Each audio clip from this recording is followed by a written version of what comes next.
Hello everyone, in this video we are going to learn about common problem encountered in PLC control system।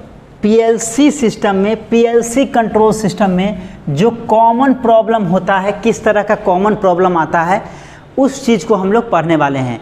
तो तीन तरह का common problem होता है। एक तो आपका इंटरनल प्रॉब्लम हो गया, एक एक्सटर्नल PLC प्रॉब्लम हो गया और एक इन्वायरमेंटल प्रॉब्लम हो गया। ठीक है ना। तो इन तीनों को हम लोग डिटेल में पढ़ेंगे।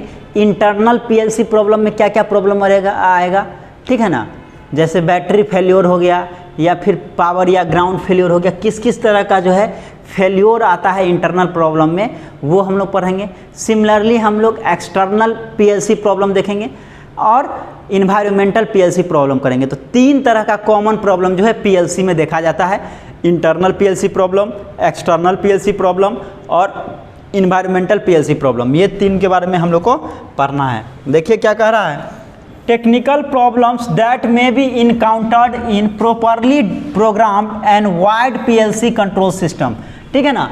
जो टेक्निकल प्रॉब्लम, जो टेक्निकल इशू आता है, जो प्रॉपरली प्रोग्राम्ड PLC है, ठीक है ना, प्रॉपरली जो है प्रोग्राम PLC है, कैन बी क्लासिफाइड। और ये जो प्रॉब्लम, जो टेक्निकल प्रॉब्लम आता है, उसको तीन भागों में क्लासिफाई किया गया है। Internal PLC problem, environmental PLC problem और एक्सटर्नल PLC प्रॉब्लम। तो टोटल तीन तरह का जो है टेक्निकल प्रॉब्लम जो है PLC सिस्टम में देखा जाता है, इंटरनल, एक्सटर्नल और इन्वायरमेंटल। सबसे पहले हम लोग इंटरनल PLC प्रॉब्लम्स को देखेंगे। मींस PLC में जो इंटरनल प्रॉब्लम हो गया, इंटरनल प्रॉब्लम में क्या क्या प्रॉब्लम हो सकता है, उन चीज़ों को हम लोग पढ़ेंगे। ठीक है ना।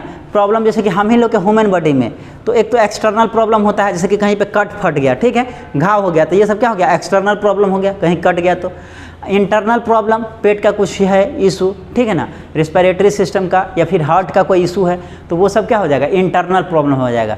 तो इसी तरह यहाँ पे भी हम लोग PLC में भी देखेंगे उसका इंटरनल प्रॉब्लम क्या है, एक्सटर्नल प्रॉब्लम क्या है, ये सब चीज़ों को पढ़ेंगे।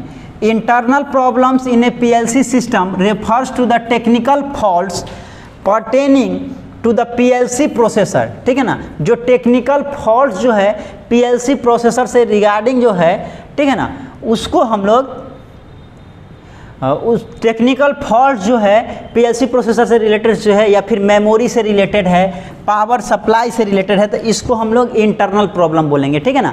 PLC का इंटरनल प्रॉब्लम मीन्स ऐसा प्रॉब्लम जो PLC प्रोसेसर से रिलेटेड हो, मेमोरी से रिलेटेड हो, पावर सप्लाई से रिलेटेड हो, तो इस तरह का प्रॉब्लम जो है इंटरनल PLC प्रॉब्लम में आएगा। The possible causes of these internal problems include, ठीक है ना, कुछ पॉसिबल कारण है, काउजेज है, ठीक है ना, इंटरनल प्रॉब्लम का। हम लोग देखते हैं क्या पॉसिबल, क्या क्या कारण है इंटरनल प्रॉब्लम का, उस चीज़ को हम लोग देखेंगे अब। जैसे पहला है faulty power and ground connection. अगर सही से आप पावर सप्लाई नहीं दे रहे हैं या फिर ग्राउंड कनेक्शन में कुछ फॉल्ट है, तो उसके कारण इंटरनल प्रॉब्लम जो है होगा। Emergency push button is pressed, check if the emergency push button press तो नहीं हुआ है। पावर सप्लाई फेल्योर हो सकता है, ठीक है ना, तो ये सब क्या है, इंटरनल PLC प्रॉब्लम है। बैटरी फेल्योर के कारण आ सकता है, ठीक है। इलेक्ट्रिकल नॉइज इंटरफेरेंस हो सकता है। Verify the PLC program with the master program, PLC program को मास्टर प्रोग्राम के साथ वेरीफाई करेंगे। करप्टेड PLC मेमोरी, ठीक है ना, PLC मेमोरी क्या हो सकता है, करप्ट हो सकता है। तो ये सब क्या है, इंटरनल PLC प्रॉब्लम है, ठीक है ना, इंटरनल PLC प्रॉब्लम है। तो यही जो प्रॉब्लम है उसको हम लोग देखेंगे और कैसे उसको निदान करेंगे। इंटरनल PLC प्रॉब्लम, तीन तरह का कॉमन PLC प्रॉब्लम है, इंटरनल, एक्सटर्नल और इन्वायरमेंटल, जिसमें सबसे पहला हम लोग इंटरनल PLC प्रॉब्लम देख रहे हैं। जो PLC प्रोसेसर, मेमोरी या फिर पावर सप्लाई से रिलेटेड प्रॉब्लम है, तो ऐसे प्रॉब्लम को हम लोग इंटरनल प्रॉब्लम बोलते हैं। और इंटरनल प्रॉब्लम का क्या क्या कारण है वो हम लोग देखने वाले हैं। तो पहला है faulty power and ground connection, ठीक है ना, faulty power and ground connection. The main issue with power circuit and ground connection could be looseness. ठीक है। सबसे बड़का जो कारण है, ठीक है, यह सबसे बड़का जो इशू है पावर सर्किट के साथ या फिर ग्राउंड कनेक्शन के साथ, वो क्या है, लूजनेस का। अगर सही से आप कनेक्ट नहीं ना करिएगा पावर सप्लाई को, तो वो क्या होगा, कनेक्शन सही से नहीं होगा, फॉल्टी कनेक्शन हो जाएगा। तो लूजनेस जो है सबसे बड़ा, सही से मतलब कनेक्ट नहीं करना, लूज होना सर्किट, ठीक है। Breaks in wiring corrosion, wiring corrosion में कुछ प्रॉब्लम हो सकता है, and carbon deposits due to sparking, sparking के कारण कार्बन अगर डिपॉजिट हो जाएगा तो उसके कारण भी क्या होता है, पावर सप्लाई में प्रॉब्लम है, मीन्स कार्बन जम जाता है। तो देखते हैं ना जी, हम लोग जब लाइन लगाते थे बिजली का तो वहाँ पे कार्बन जम जाता है, तो उसको घसते हैं, हटाते हैं वहाँ से कार्बन, या फिर बल्ब में, टॉर्च में भी अगर बैटरी में कार्बन जम गया तो उसको हटाए थे, रगड़ करके हटाते हैं, तो कार्बन रहेगा तो क्या होगा, सही से वो आपका सप्लाई, पावर सप्लाई नहीं करेगा। तो जो मेन इशू है फॉल्टी पावर या फिर ग्राउंड कनेक्शन का, वो क्या है, लूजनेस हो सकता है, वायर जो है सही से कनेक्टेड नहीं है, लूज है, ब्रेक इन वायरिंग कोरोजन, ठीक है ना, वायरिंग में प्रॉब्लम हो, या फिर कार्बन का डिपॉजिट हो जाना स्पार्कलिंग के कारण, तो इस सब के कारण जो है ग्राउंड प्रॉब्लम या फिर पावर प्रॉब्लम जो है ये देखने को फॉल्टी पावर प्रॉब्लम या ग्राउंड कनेक्शन प्रॉब्लम दिखता है। नेक्स्ट है check if the emergency put button is press, ठीक है ना, हम लोग देखेंगे जो इमरजेंसी पुश बटन जो है वो तो प्रेस नहीं कर दिया गया है, ठीक है ना, वो तो प्रेस नहीं हो गया है। Pressing this button usually shut down the PLC based control system, अगर जो इमरजेंसी पुश बटन है उसको अगर आप प्रेस कर दिया गया, वो ऑटोमेटिकली कोई प्रेस कर दिया या वो प्रेस हो गया तो क्या हो जाएगा, जो आपका पीएलसी सिस्टम है वो शट डाउन हो जाएगा। तो हम लोग इसको भी चेक करते हैं, pressing this button usually shut down the PLC based control system which could be the reason why the PLC is not in operation. और सपोज कीजिए ये जो आपका पुश बटन है, इमरजेंसी पुश बटन, उसको प्रेस कर दिया कोई, तो उसके कारण क्या हो जाएगा, पीएलसी ऑफ हो जाएगा। तो ये भी एक कारण हो सकता है जिसके कारण क्या है, पीएलसी आपका काम नहीं करेगा, ऑपरेशन में नहीं होगा। तो हम लोग इसको भी चेक करते हैं, जो इसमें तो कोई इशू नहीं है, ठीक है ना, ये तो प्रेस नहीं किया गया है। नेक्स्ट है पावर सप्लाई फेल्योर, ठीक है, पावर सप्लाई फेल्योर हो सकता है, ये भी इंटरनल प्रॉब्लम है, ठीक है ना, पीएलसी का जो है इंटरनल प्रॉब्लम है। Like any other electronics device a PLC require a steady and uninterrupted supply of power so as to function properly and effectively. जैसे अदर जितना भी इलेक्ट्रॉनिक सर्किट है सिमिलरली उसी तरह पीएलसी में भी क्या चाहिए, कंटिन्यूअस पावर सप्लाई चाहिए, ठीक है ना, कंटिन्यूअस पावर सप्लाई चाहिए, जिससे क्या होगा, वो अच्छे से सही तरीका से और इफेक्टिवली जो है काम कर सकता है। अनइंटरप्टेड पावर सप्लाई चाहिए, मीन्स अनइंटरप्टेड, कोई इंटरप्ट नहीं होना चाहिए, कंटिन्यूअस पावर सप्लाई चाहिए, ठीक है ना। अगर पावर सप्लाई में कट हो जाएगा तो पीएलसी ऑफ हो जाएगा, तो डाटा जो है इरेज होने का चांस रहता है। तो अनइंटरप्टेड पावर सप्लाई चाहिए, मीन्स विदाउट कोई इंटरप्ट, कोई बाधा नहीं होना चाहिए, ठीक है। In case of sudden power loss due to grid failure, regional blackout, loose connection, burn fuse और deteriorate cables, the electrical shock to the PLC system is usually huge and may result in data loss, ठीक है। अब देखिए power failure, इसको continuous चाहिए, power supply continuous चाहिए, power failure हो सकता है। पावर फेल्योर होने का मीन्स कनेक्शन नहीं, पावर नहीं आने का बहुत सारा कारण हो सकता है, जैसे कि power loss due to grid failure, जो ग्रिड है उस इलाका का, उस ग्रिड में भी फेल्योर हो सकता है, ठीक है ना, ये संभव है, होता है कभी कभी ग्रिड फेल्योर हो गया, या फिर रीजनल ब्लैकआउट के कारण, ठीक है, लूज कनेक्शन के कारण आपका जो है पावर फेल्योर हो सकता है। बर्न फ्यूज, फ्यूज जल गया हो, डिटोरिएट केबल, केबल जो है डिटोरिएट कर गया है, कि केबल जो है गल गया है या कुछ खराबी हो गया है। And electrical shock to the PLC system is usually huge and may result in data loss. और ये सब के कारण जो है पावर अगर कटेगा तो डेटा का क्या हो जाएगा, लॉस हो जाएगा, जो पीएलसी सिस्टम में डेटा होता है वो लॉस हो जाएगा, ठीक है ना। तो अनइंटरप्टेड पावर सप्लाई चाहिए, कंटिन्यूअस पावर सप्लाई चाहिए, ठीक है ना। तो ये एक कारण बन सकता है पावर फेल्योर का, या तो ग्रिड फेल्योर हो सकता है, रीजनल ब्लैकआउट हो सकता है, लूज कनेक्शन के कारण, बर्न फ्यूज जल गया हो, केबल डिटोरिएट कर गया, तो ये सब कारण से पावर फेल्योर हो सकता है। नेक्स्ट है बैटरी फेल्योर। देखिए यहाँ पे एक टर्म यूज किया गया अनइंटरप्टेड पावर सप्लाई। तो अनइंटरप्टेड पावर सप्लाई के लिए क्या करना पड़ेगा, आपको जो प्राइमरी कनेक्शन है, जो प्राइमरी है वो तो रखना ही पड़ेगा। घर में देखते हैं बिजली का तो आता ही है, उससे हम लोग क्या करते हैं, बल्ब पंखा सब चीज़ चलाते हैं, लेकिन साथ ही साथ इन्वर्टर भी रखा जाता है, ठीक है ना, जिससे लाइट अगर कट गया तो इन्वर्टर का यूज करके आप उसको कंटिन्यूअसली चला सकते हैं। सिमिलरली यहाँ जो पीएलसी सिस्टम है इसको भी अनइंटरप्टेड पावर सप्लाई चाहिए, कंटिन्यूअस पावर सप्लाई चाहिए। तो जो मेन प्राइमरी पावर सप्लाई है वो तो रहेगा, एक सेकेंडरी भी रखेंगे हम लोग, जो अगर प्राइमरी में कुछ गड़बड़ी हो गया तो सेकेंडरी का यूज करेंगे। जैसे घर में ही जो आपका यूज किया जाता है इन्वर्टर, वो क्या है, सेकेंडरी पावर सप्लाई ही है ना। जब आपका मेन जो कनेक्शन है, मेन जो लाइन है वो कटता है, उसके बाद हम लोग उसका यूज करते हैं। तो यहाँ पे भी बैटरी का यूज करते हैं सेकेंडरी के लिए। तो सपोज कीजिए बहुत दिन तक जो है सेकेंडरी का यूज नहीं किया गया, तो उसके कारण क्या हो सकता है, बैटरी डिटोरिएट हो सकता है, ठीक है ना। तो रेगुलरली मेंटेनेंस उसके लिए भी मांगता है, ठीक है ना। रेगुलरली आपको चेकअप करना पड़ेगा, क्योंकि उसका यूज़ तो हम लोग कम करते हैं, तो ऑब्वियस सी बात है ध्यान भी कम जाएगा। ध्यान कम जाएगा तो जब ज़रूरी पड़ेगा तब वो काम नहीं करेगा, ऐसा देखा जाता है बहुत बार।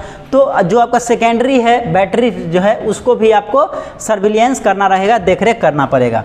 The most effective way to avoid PLC problem associated with sudden power loss is to install backup power sources which activate when the primary power supply becomes unavailable, ठीक है ना।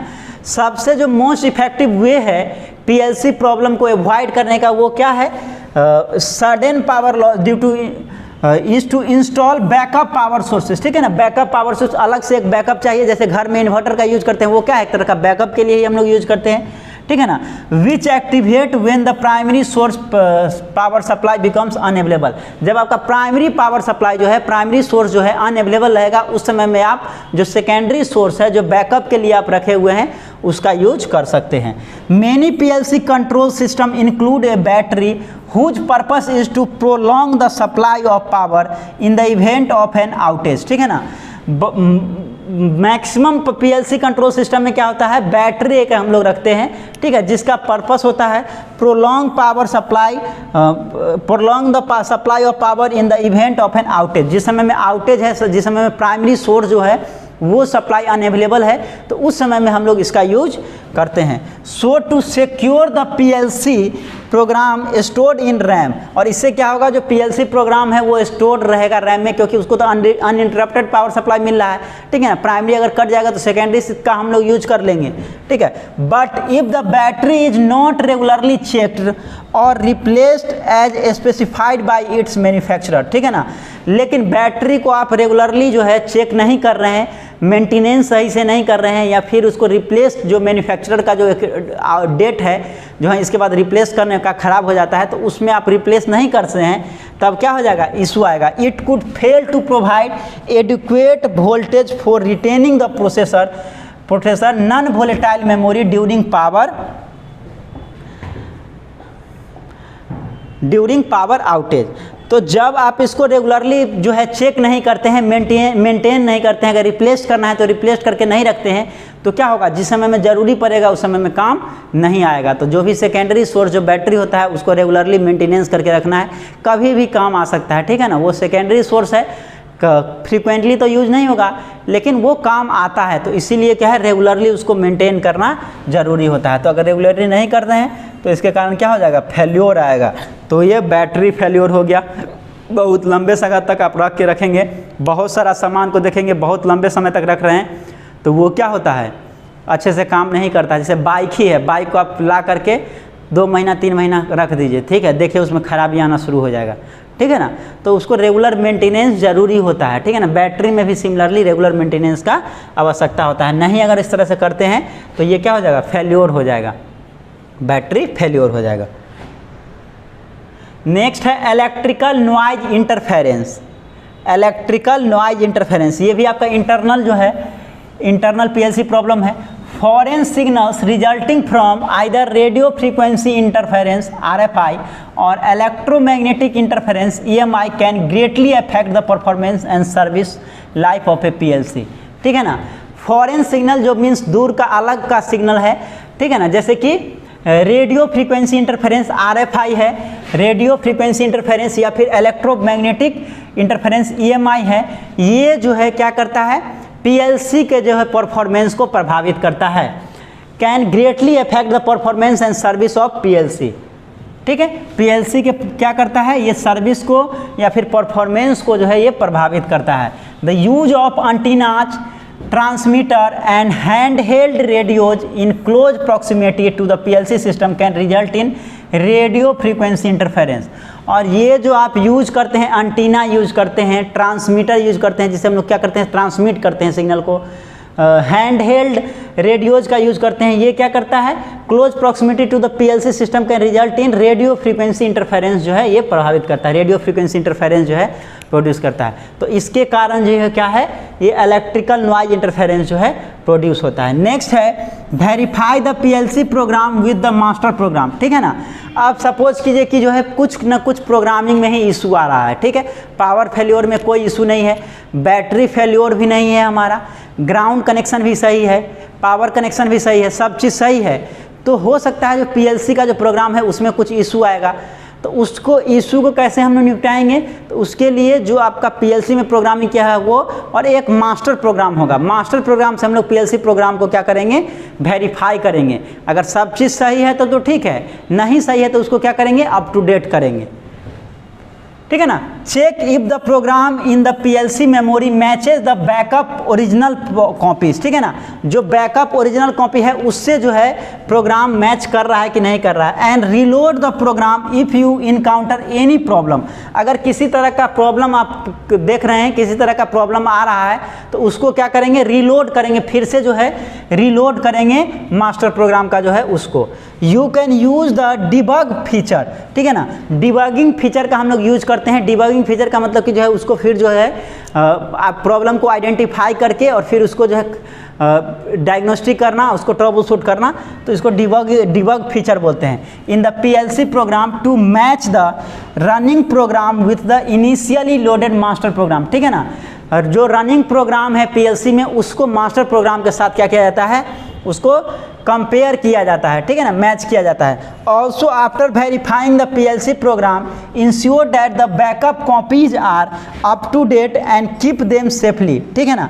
जब आप वेरीफाई कर लेते हैं पीएलसी प्रोग्राम को तो उसके बाद क्या करना है, जो पीएलसी आपका मास्टर प्रोग्राम है, ठीक है ना, जो बैकअप कॉपी है उसको क्या करेंगे, अप टू डेट कर देंगे और उसको सेफली जो है फिर से रख देंगे।